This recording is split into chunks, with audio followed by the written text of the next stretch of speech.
अजितदादांना मी भावपूर्ण श्रद्धांजली व्यक्त करतो आणि आज काही जुन्या आठवणी निश्चितपणाने जागृत होतील, कारण हे अनपेक्षित असं घडलंय.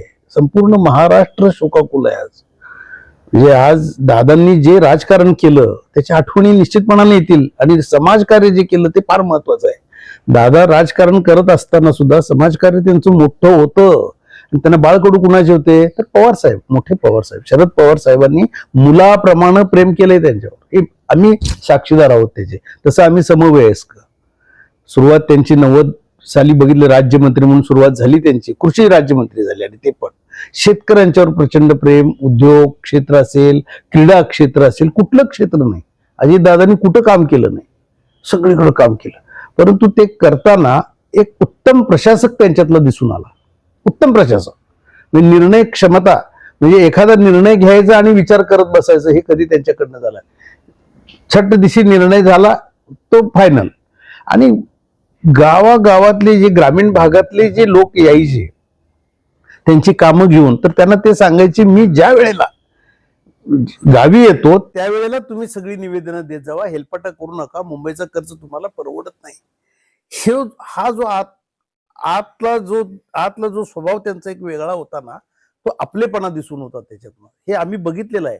आणि तो खर्च ग्रामीण भागातल्या नागरिकांना परवडत नसायचा.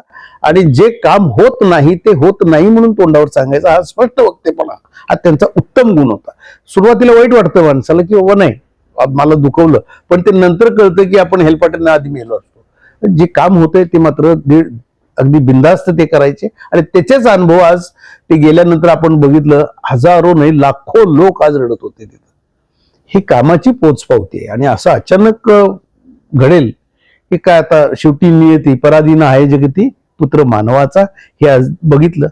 खूप नेते मंडळी आले, पवार साहेबांना सुद्धा हुंदके आवरले नाही. जे पवार साहेब खंबीर खंबीर म्हणतो आपण, मग शेवटी तेही माझ्या मुलाला, म्हणजे हा मुलगाच ना पुत्र नाही ते म्हणायचे, पण तो मुलगाच त्यांचा. पण पवार साहेबांच्यावर सुद्धा अतोनात प्रेम. हा मधल्या राजकारणामध्ये जे घडून गेलं ते घडून गेलं. राजकारण जे घडलं ते आवश्यक होतं, त्यांच्यावर भ्रष्टाचाराचे आरोप झाले, परंतु त्यात काय निघालं का? काहीही निघालं नाही. पाटबंधारे म्हणजे जलसंपदा, त्याच्यामध्ये त्यांच्यावर आरोपच केले ह्या विरोधी पक्षाने. आणि शेवटी स्वागत कोणी केलं त्यांचं? ज्यांनी आरोप केले ते स्वागताला अजितदादांच्या, म्हणजे त्यांना पटलं की नाही आहे. अगदी पंतप्रधानांनी सुद्धा आरोप केलेले बघितले. म्हणजे हे किती वेदना झाल्या असतील अजितदादांना, त्या वेदना कुठेतरी अलीकडच्या राजकारणामध्ये त्यांनी व्यक्त केल्या. त्यामुळे भारतीय जनता पक्ष जरा नाराज झाला असला तरी काही हरकत नाही, पण जनतेमध्ये नक्कीच आनंद झाला की दादांनी चांगला बदला घेतला. हे सगळ्या गोष्टी आपण पाहिलेल्या आहेत. पण ह्याच्यातनं काय, आता अजितदादांचा वारसा पुढे चालवला पाहिजे. अजितदादांचा वारसा पुढे, आता ती 2 मुलं आणि सुनेत्राताई या खासदार आहेत, आता त्या सक्षम आहेत, त्यांना परंपरा आहे. तेही मी बघितलेलं आहे. पद्मसिंह पाटलांच्या त्या भगिनी आहेत. तर त्यांचं घराणं राजकारणातलंच आहे. त्यामुळे सुनेत्राताईंनी मजबूतीनं जबाबदारी स्वीकारली पाहिजे, या मताचा मी आहे. अजितदादा गेल्यानंतर आता राष्ट्रवादी काँग्रेस पुढे काय, म्हणजे दोन्ही राष्ट्रवादीमध्ये त्या तोडीचा नेताच नाही राहिलेला. विषय असा आहे की आता मी स्वतः नियतीनं जो घाला घातला ना, हे एकत्र यायला आणि नियतीनं घाला घालायला असं घडलेलं आहे. कारण जिल्हा परिषदेच्या निवडणुका या झाल्यानंतर यांचं एकत्रीकरण आणि घड्याळ हेच चिन्ह राहणार होतं. आणि हे एकत्र होणार, त्याला मान्यता अजितदादांनी सुद्धा दिलेली होती. आता त्यांच्या आतल्या गोष्टी माझ्या कानावर आहेत की सुप्रियाताईंना सुद्धा राष्ट्रीय अध्यक्षपद द्यावं ही जी इच्छा अजितदादांची होती आधी. परंतु त्याच्यामध्ये जयंत पाटील आणि जितेंद्र आव्हाडे आणि काही मंडळींनी विरोध केल्यामुळं ते राहिलं त्यावेळेला. नाही तर अजितदादांची प्रामाणिक इच्छा होती, कदाचित ते भाजपकडे गेलेही नसते, परंतु ते घडून आलं. काहींनी विरोध केला तर राहू दे, मला तर तुम्ही विचारत नसला तर मी तर काय करू, माझे निर्णय घ्यायला मी सक्षम आहे. आणि त्याने निर्णय घेऊन वेगळ्या आपला राष्ट्रवादी करून, राष्ट्रवादी पक्ष करून स्वतःची क्षमता दाखवून दिली ना. किती आमदार आले त्यांचे, 40च्या आसपास आमदार निवडून आणले त्यांनी. आज नगरपंचायत, नगरपालिका, किती त्यांनी, महानगरपालिका, किती यश संपादन केलं, ही क्षमता त्यांची होती. अर्थात शरद पवारांनीच त्यांना पुढे आणलं, हेही ते सांगायला विसरत नव्हते. शेवटी तर त्यांनी, पवार साहेबांनी हे आलेले दिसले ना महापालिकेच्या पिंपरी चिंचवड असेल, पुणे असेल, अन्य काही ठिकाणी शरद पवारांच्या बरोबर त्यांनी जुळवून घेतलं, काकांची जुळवून घेतलं, हे बघितलं ना सगळ्यांनी. त्यामुळं आज दादा गेले, ही पोकळी तयार झाली आहे, परंतु ती भरूनही निघाली पाहिजे. म्हणून राष्ट्रवादी हे दोन्ही एकत्र येतील, परंतु त्याच्यामध्ये काही जण खोडा घालण्याचा प्रयत्नही करतील. अशा वेळेला शरद पवारांनीच पुढे होऊन हे काहीतरी केलं पाहिजे. आणि त्याच्यामध्ये भारतीय जनता पक्ष सुद्धा लक्ष ठेवून असणार आहे, एकनाथ शिंदे शिवसेना सुद्धा लक्ष ठेवून असणार आहे. कारण अजितदादांचे आमदार द्विधा मनस्थितीत असू शकतात, ते फक्त शरद पवारच त्यांना सांगू शकतील. आणि शरद पवारांनी सुद्धा हे माझे आमदार, ते तुमचे आमदार, हे करू नये या मताची सुद्धा काही असणार. पण ते पवार साहेबांना आपण राजकारण शिकवणे एवढे मोठे नाही, कारण पवार साहेब योग्य ते निर्णय घेतील. सुप्रियाताईंना सुद्धा त्यांना पुढे आणायचं आहे, परंतु अजितदादांचं स्मरण ठेवूनच ते कारभार करतील पुढं. कारण सुप्रियाताईंचं अजितदादाचं किती प्रेम होतं हे संपूर्ण महाराष्ट्रानं बघितलेलं आहे. आणि आता इथनं पुढच्या काळामध्ये त्यांचं स्मरण ठेवून सगळे आमदार शरद पवारांचे असतील, अजितदादांचे असतील, एकत्र येतील. रोहित पवार असतील, रोहित पाटील असतील, जयंत पाटील असतील, जितेंद्र आव्हाड असतील, एकंदरीत आता सगळे एकत्र येण्याच्या मूडमध्ये दिसत आहेत.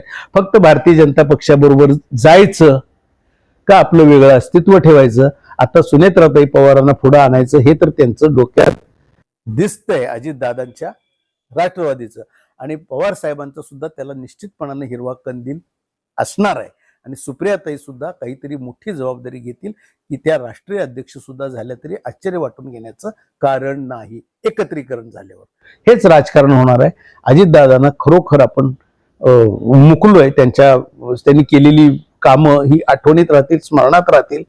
त्यांनी केलेली मग इरिगेशन असेल, कृषी खात्यातलं असेल, उद्योग क्षेत्रातलं असेल, क्रीडा क्षेत्रातलं असेल, तर ती परंपरा पुढे चालवतील अशी अपेक्षा आपण या ठिकाणी व्यक्त करू. त्यांच्या निधनानंतर एक राजकारण चालू झाले परत, तसं आता संजय राऊतांनी सुद्धा वक्तव्य केले आणि काल ममता बॅनर्जींनी सुद्धा काही शंका व्यक्त केली. नाही, त्याच्यामध्ये घातपात वगैरे झाला. कारण घातपात कुणाचा होतो की जो खरोखर त्यानं शत्रू निर्माण केलेले असतात.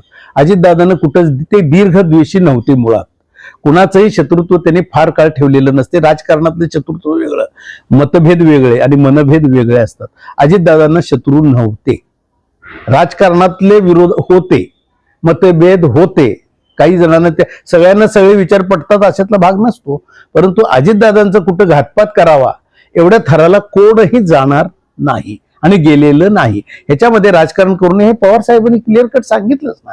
म्हणजे पवार साहेब एवढे धूर्त राजकारणी आहेत, त्यांच्या लगेच लक्षात आलं. त्यांनी तिथं गेल्या गेल्या पहिला कसा अपघात झाला हे बघितलं आणि त्यांनी न बोलणार नव्हते ते, पण ते बोलून गेले. मला बोलणं भाग आहे, कारण याच्यात राजकारण करू नये अशी स्पष्ट भूमिका त्यांनी घेतली. त्याच्यामध्ये काय तरी संजय राऊतांनी आता सकाळी असं म्हटलंय की बीजेपीने पानभर जाहिराती दिल्यात अजित पवारांच्या निधनानंतर, तर त्यापेक्षा 70,000 कोटींचा जो आरोप केला तो मागे घ्यावा, म्हणजे श्रद्धांजली. मुळात 70,000 कोटीचा आरोप जो केला होता भारतीय जनता पक्षानं, त्यांना बोलावून अर्थ खात्याच्या चाव्या हातात दिल्या, म्हणजे त्यांनी माफी मागितल्या तर जमाय ना. ती वेगळी माफी मागायचं काय गरज आहे. त्यानं उपमुख्यमंत्री बहाल करून हातात अर्थ खात्याच्या चाव्या, म्हणजे सगळा खजिना त्यांच्या ताब्यात दिला, म्हणजे तुम्ही भ्रष्टाचारी नाही. अजितदादांना क्लीन चिट दिली ना भारतीय जनता पक्षानं, आणि परत काय मागणी करायचं कारण आहे त्याच्यामध्ये. कुणी त्यांना जर का क्लीन चिट द्यावी, भाजपनं क्लीन चिट द्यावी, भाजपनं माफी मागावी, माफी मागितल्याच प्रकार आहे हा. त्यांना अर्थ खात्याच्या चाव्या दिल्या त्या.